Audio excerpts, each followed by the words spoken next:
Welcome, David and Jenny. Thank you so much for being here. Thank you for having us.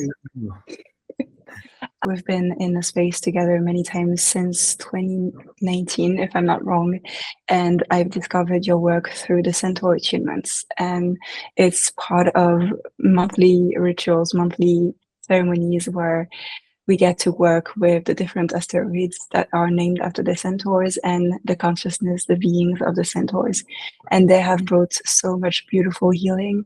So I wanted to introduce you to the people that watch my videos and listen to my podcast and get them to see what the centaurs and what your work is like. So I wanted to say thank you so much again for your time and for your energy. And would you like to present yourself, David? And then I will ask you, Jenny, what is your work like? What do you offer? Thank you, Capucine. It's just so wonderful to be sitting with both of you talking about the centaurs, because I couldn't have done it with without either of you. And so this is a story of kind of a collaboration over many years already, where I wasn't clear on what was happening at the outset, but the steps continued to be revealed, as necessary. And my mission became clearer. I should say quest rather than mission. The centaur's journey for me has obviously been astrological, but so much a part of my interior spiritual process has been tied up with them. And so when I meet people like both of you who also vibrate at that level and are already attuned in some way to what the centaurs are offering us, then we get the next confirmation that, first of all, this isn't just a subjective experience in some way, that there's something shared in our relationship with the centaurs, which is reflective of there being universal myths in some way. They're broader than one cultural context, and that's not obvious maybe at the outset. But the fact that they're mediated by the planets in our solar system, they're a part of all of us somehow. So gosh, I could tell this story in an entire Jupiter cycle or an entire degree rising on the horizon. There's a very long version of the Centaur story, because already now it has been actually 12 years for me being Centaur aware. And Jenny and I have been doing attunements together for basically 7 years, which is a surprising thing to say out loud. And we met you just after that. And you were one of the first people, Capucine, who was able to sit with us and then go continuing your journey into the dream state and report back wonderful things. So always having that kind of feedback from the very beginning till right now has been a way of us understanding what the centaurs want to offer us.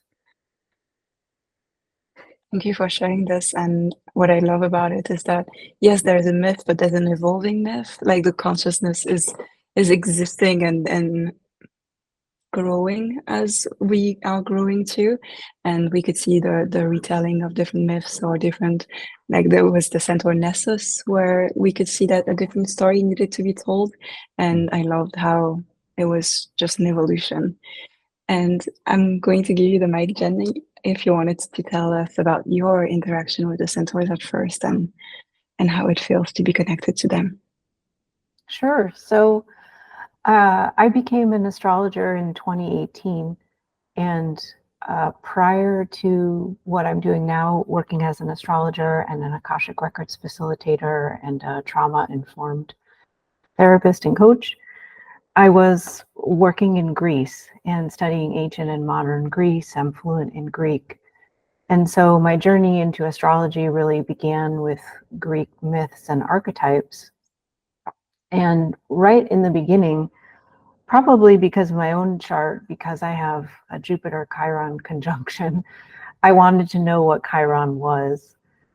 And I met a fellow Greek alchemist and astrologer named Sakis Stamou, shout out to Sakis. And we were at a Hellenistic astrology workshop, and we started with Dimitra George, the great astrologer who brought so much into our discipline and practice. And we started talking about centaurs and the region of Pelion in Greece where centaurs were from. And from that conversation, it was like something, it's like Saki's passed the torch of the centaurs to me, and it completely lit up my entire internal world. And I met David because I was Googling astrologers who worked with centaurs. And I felt that the way David described his experiences with centaurs on his website, centaurs.space, there was something so multi-dimensional, multi-layered, artistic, it's hard to put into words, but it was more than a standard delineation of this is what this minor planet means and this is what it can do for you. And so David's work just really drew me in emotionally and intellectually, creatively, and I contacted him. And then he invited me to one of the Centaur attunements. I think it was on the spring equinox in 2018. And 2017? I think that was already 2019. 2019. We met at the end of 2018. It's so hard to get back. Yeah. Anyway, and at this first attunement, I felt I went into a deep meditative state, and I had a lot of visions and experiences that helped me to understand that what David was offering was something more than I could understand in that moment. And I wanted to pursue it because I felt that I had access to something unique, and intellectually, emotionally, spiritually, it drew me in. And so I approached David and said that I thought we should expand the scope of his work and offer it to more people. And so we have been offering monthly Centaur attunements since 2019. 2019. Yeah. Thank you for sharing this. My experience with the Centaur was this attunement first with David, and it felt like I'm clear sentient, so I feel energy, and it was really like my skin was like growing and growing. I was becoming bigger, and it was a very intense, beautifully intense experience. And from then on, I was like, okay, everybody, you should you should go and join, because it's beautiful to meet up as a group. Like the way you offer the different levels and the way we meet with different people and we see the same faces month after month. I love that because it feels like we're doing a planetary work, planetary healing, and we're, using the ceremonies, same words, the same songs that I know by heart now. I love how you created such a beautiful ritual. Like we're craving, we need rituals these days. And I'm so thankful for what you created and how it becomes an anchor into one's life and one's spiritual journey as well. Like you can always return to the centaurs and to both of you and your attunements. So thank you so much. Thank you, Capucine. Well, it's just so important for me to hear that from you because, as our work shifts also and we become more and more familiar with the energies, there's kind of a more essential way of relating to them that can be note or feeling in the whole range of sensations available to our psychic awareness. We can draw that in immediately without having to go through any kind of verbal or ritual context. But so then sometimes I look back on the more complex levels and wonder if it's really something that is necessary, but to remember that for someone who has not yet experienced the centaurs, we need a structure to give context and find their vibration from the whole universe of vibrations. And it can be fun to have a ritual setting. And this reminds me also when we started out, a lot of the centaur work came about because of the people I was meeting when we lived in the mountains of North Carolina. And that was told to me as kind of the developing story that various intuitives and clairvoyants that I met would give me the next chapter or next piece of the puzzle And the group of friends that formed around us were all Centaur people, which was a as yet undefined category, but became very clear that I would meet someone who was Pholus and someone who was Cariclo. And all of this kind of, I would be remiss to not to name the great medium, my friend Bobby Williams, who really helped me open to what the Centaurs were attempting to bring through us. And so a lot of that in 2017, when we realized we needed to make an attunement process that was co-created with all of those people and the Centaurs, which seemed very much rooted in the land and the spirits of that region of this earth. So it's important to shout out the hills of North Carolina. Okay, thank you. And I also love how we're all sharing our locations when we meet. So it really feels like, we're at standing posts of, receiving the energy and then sharing it with the land that we also live on. So from Northern California to where we are, like each of us. So thank you. I wanted to ask you about the timing, because are you, as astrologers, looking at specific conjunctions or transits for those moments where we meet? And how is that? Well, like Jenny mentioned, we used to do them only on very special occasions, like a solstice or equinox, or when there was a special alignment. But then we realized once we became more familiar with them, that was kind of too much pomp and circumstance, that they were much more available to us than we thought. But I think that helped kind of triangulate their location. And it's especially powerful to do so. One of the things that David introduced me to is a set of degree symbols for each of the degrees of the zodiac created by John Sandbach, called the Pleiadian degree symbols. And we sometimes use them in the attunement to give a spontaneous poetic recitation of where the centaurs, or sometimes the main planets, sometimes the moon, are in the sky. And that, I think it can help us get a kind of symbolic, get the symbolic coordinates of the centaurs in any given moment. That's a As great well as point. their discovery chart, right? Like you also mentioned the discovery charts and what they were doing at the moment that they were found and named, and that continues the myth, right? So I wanted to ask you about who are the centaurs that you work with, and if you could present them maybe, because we know that Chiron is here. We mentioned Cariclo, Polus. So who are you connected with and introducing to us? Well, my first like real hit on the Centaur energy was actually through their daughter Okiroi, who is the nymph of the psychic waters of inspiration. But I must admit, I didn't even know how to pronounce her name until I met Jenny Kellogg, who was like, actually, that E is not silent. And then I felt very bashful that I hadn't even studied a letter of Greek along the way. But fortunately, the Centaurs arranged this, that we have an expert Greek linguist on staff.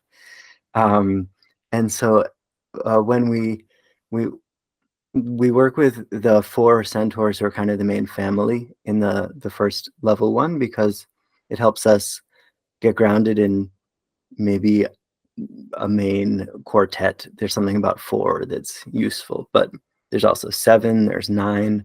These numbers, sacred arrangements of energies, are reflected through the teams of centaurs we call in. So we work with Nessus, who you mentioned, and Asbolus, who are both really powerful guides of, we could say, shadow work and healing generational energies. And Jenny's really an expert with working with them as well. And then there are some centaurs that are especially attuned and want to come through Jenny, so I'll let her introduce the rest. Yes, so David created a ceremony for the 4 centaurs, Chiron, Cariclo, Okiroi, and Pholus.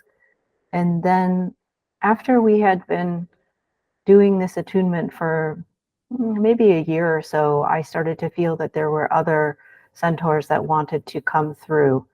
And so we added Nessus, Thereus, Thereus, I say Cylarus, Cyllarus. You could say Kilaris.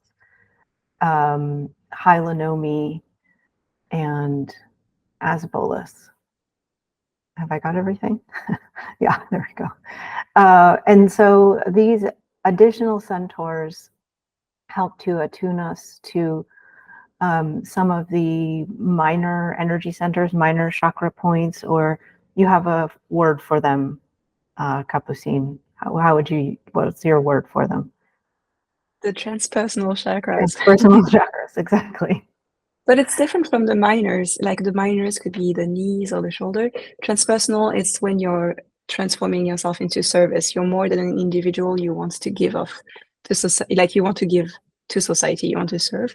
So I don't know if that connects with It's what you refer to. transpersonal, not minor. So I didn't know the right term. Transpersonal energy centers.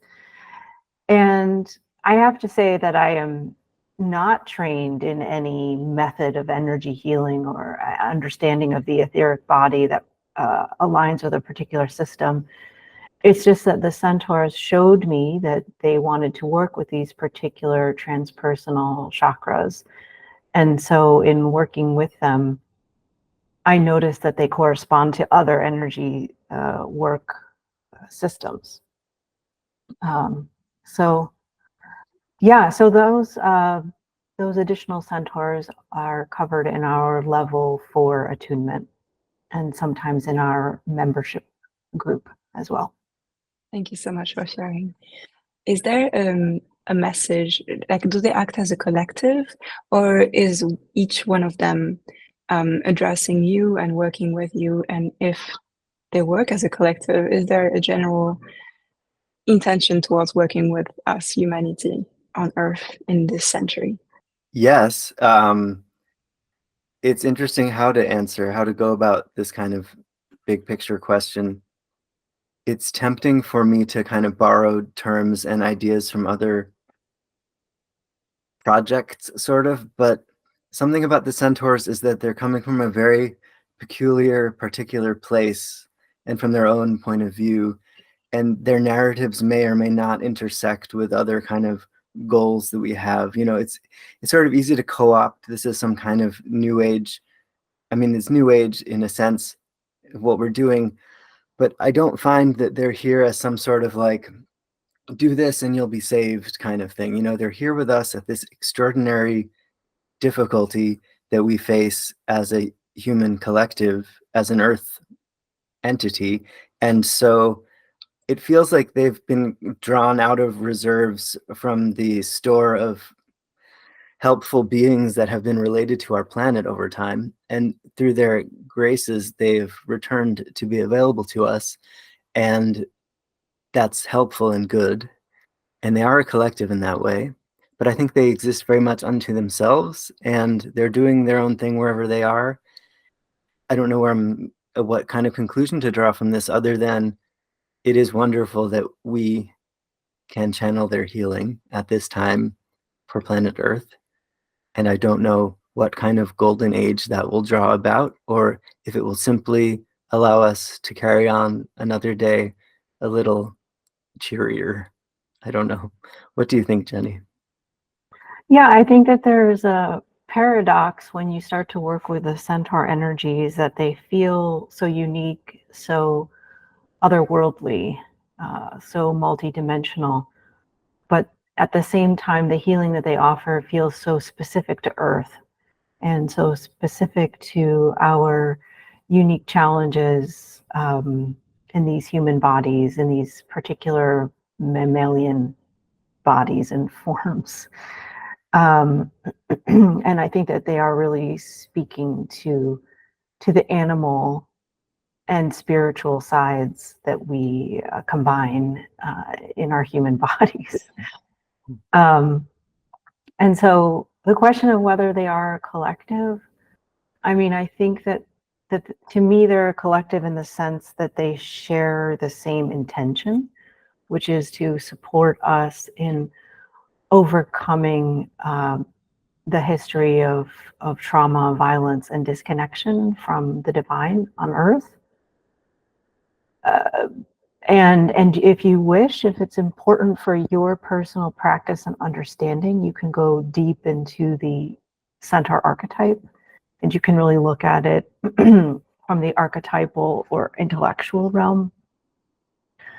But then at the same time, I think that what David and I have discovered in our work, and I know you've experienced, Capucine, is that each one of them has such a unique band of energy and a unique mission or remit in supporting all of our in supporting healing where our personal trauma meets the collective wounds. And it's very difficult to disentangle our personal biographies, our personal identities, our personal wounds, and where those meet, you know, the collective experience, ancestral experience. So I think that's one reason why we can't say it's either or. We can't say it's collective or personal. Definitely. Thank you for answering my complex question, let's say, but thank you for this answer. And what I wanted to ask is also, you know, astrologically speaking, there are asteroids that we can see on our birth charts. So everybody who is watching this video right now, you could actually go to astral.com and start looking at those asteroids and seeing how they interact with your personal placements and to see where they are in the sky as well, because they're moving, they're always moving, and it could be interesting to see maybe today specifically something was happening astrologically speaking for you with the centaurs and how they can help your next chapters in your life. And I wanted to continue the conversation with animal and human that you were mentioning, because we're talking about asteroids and we're talking about consciousnesses that might sometimes be thought as being outside of Earth. But what I feel like is they're within Earth as well. They're not from high above only. So the aspect of the animal, the horse being present, I love that. So have you had experiences where there was an understanding that they were with us on Earth, and how is that something that makes you connect maybe more with animals? I keep thinking there's one of those centaurs who connects with that telepathy that we can have with animals. I don't remember which one, but it was the turquoise color, if I'm not wrong. It reminds me of perhaps Therius, Mm-hmm.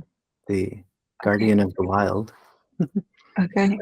So, yeah, have you had experiences where you felt that connection between human and animal via the centaurs? Well, firstly, cats love attunements, must be said. Yes. Secondly, I was just kind of last night, you know, thinking back on the big picture of myself in the Centaur story to prepare. And I remembered a dream I had soon after discovering astrology more than 12 years ago.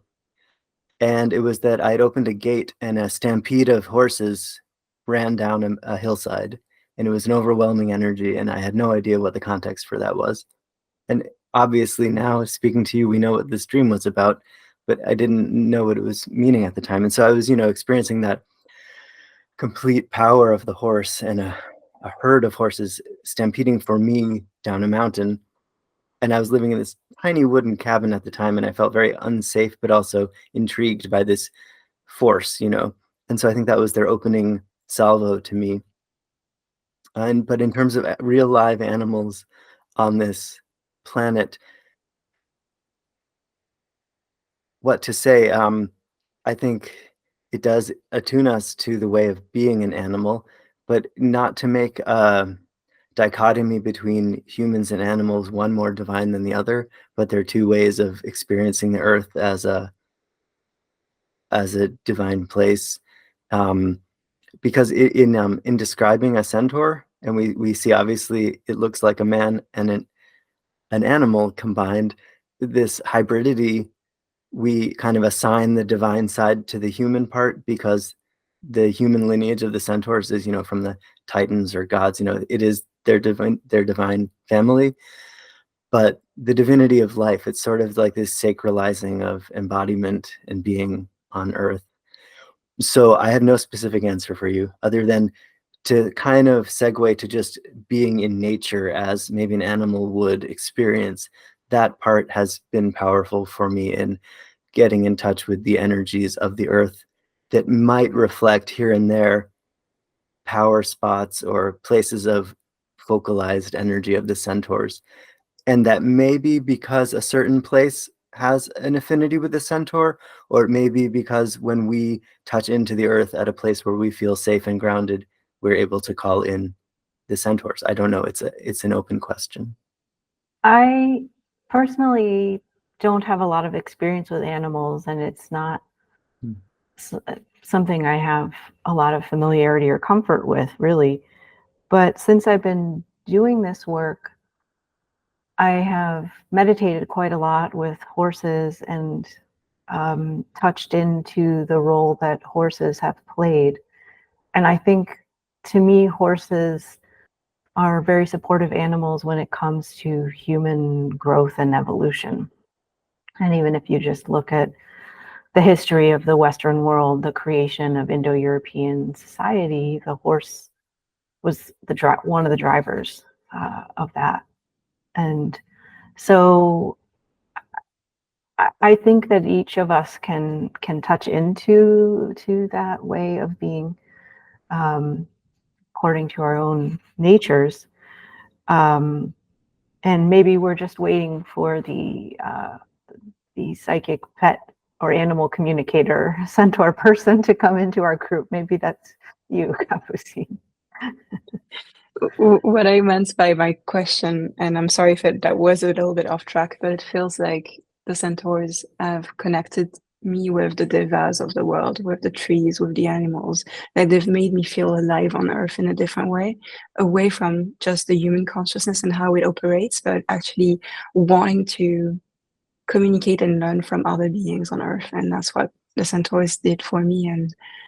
And I wanted just to know if that's something that might have been communicated to you at some point when you were working with them.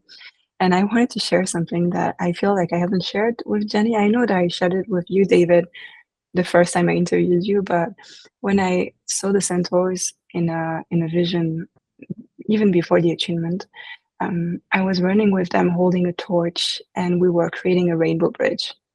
And I like we work with that right now, so it was kind of very impressive to see that they're building new highways, new directions for us to travel through space and through the world. So when you mentioned the horse and how it's been a driver for society, for our civilization, it feels like they've been telling that storyline across the multiverse.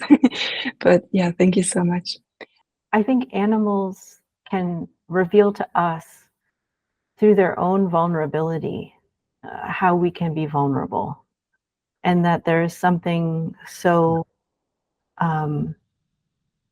I'm not sure I can even think of the word, but heart-stoppingly poignant or touching about the way animals are in the world, with a kind of purity and innocence and sense of purpose that vulnerability that the animals represent is something that the centaurs can help us to become more comfortable with in ourselves, the fragility of life. Thank you so much for sharing this. I can definitely see that. Is there anything else? I don't have any more questions. Is there anything else that you would like to share or express about this theme that we have today? Well, it's an endless story. I mean, you mentioned astrology, and we haven't really spoken of it so much because it's sort of the other side of the coin that is full of information and can take us out of our embodiment and into the pictures of planets and imagery of endless cycles. So, but as we find ourselves now, working more familiar, more people know Chiron, it's almost an overused archetype now, the wounded healer, without necessarily feeling into the wisdom of what that means for people. And it's actually an archetype that precedes our work with, astrological Chiron. It's a story of many cultures. But so as we are as a collective, let's say, learning to work with more than just one centaur, we can trace even history and big themes that are present for us right now, in the travels of these planets in our solar system. So just this moment right now that's kind of unique is that we're opening a harmonious aspect between Chiron and Chariklo in the sky. And I think that's worth noticing how that manifests, although it could be very subtle. Centaur aspects in astrology for the collective may be obvious, or they may kind of color the lens that change happens through. They're less event level, perhaps, than like the Uranus-Pluto aspect that was big 10 years ago, for example. But the more I study it, the more, whether it has to do with, it's all the big questions come out with this, whether it's actually affecting any events or change, or it's just a way that we can become more conscious of the themes in our society. I don't know. When we study our own natal charts, we're able to really hone in on what a particular aspect means for us. We can reflect on it. We can compare it with years and peak experiences, relationships. But when we look at it through the world lens, they may not reflect everyone's experience. This may relate to what we're talking about, that certain people are more attuned to this, whether it's a level of reality or a mode of perceiving. What I'm trying to say is that astrologically, for example, everyone born in the late 1940s will have Chiron and Chariklo conjunct in their chart, which is a very rare experience, 1949 to be precise. But that doesn't necessarily mean everyone will be some kind of great healer that's able to bridge these polarities and channel such energy. However, many might, the more it's prominent in their chart. But so now we're at this kind of rare moment when those two planets are in aspect again. It doesn't happen that often because of the ellipticity and strangeness of Centaur orbits. Anyhow, so we can see if we can become aware of their work together once again at this time. I don't know. Thank you for sharing. Yeah, I see astrology as being something that we can all experience differently, and obviously it's very due to the interpretations that one carries through observation of their own emotions and energies and events. Would that be wrong when I say this?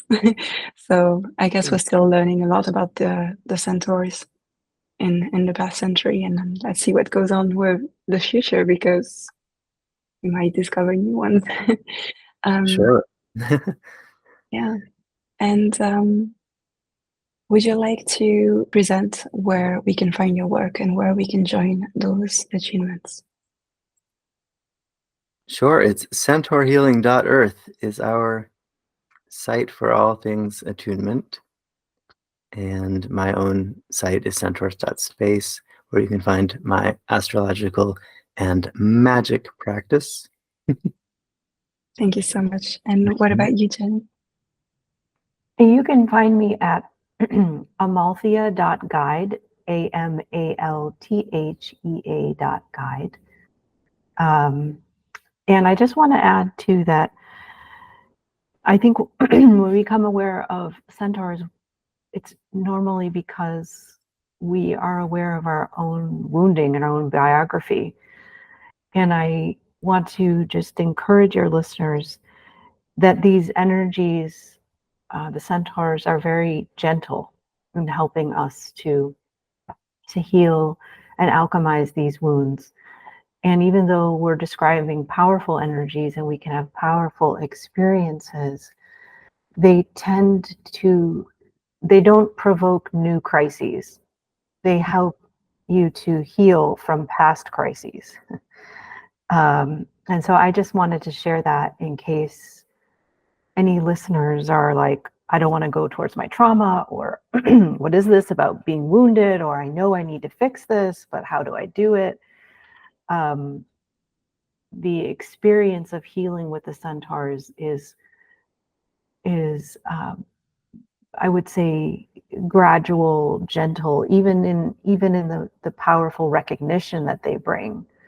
The sense of sometimes revelation or new awarenesses. It's not destabilizing the way an original wound might be. Thank you so much for adding this. Yeah, it's needed to be known. Thank you so much. Thank you so much for this time together, and I hope that this introduces a lot of people to the beautiful energies of the Centaurs and expands their spiritual journey. Thank you again. Thank you for having us.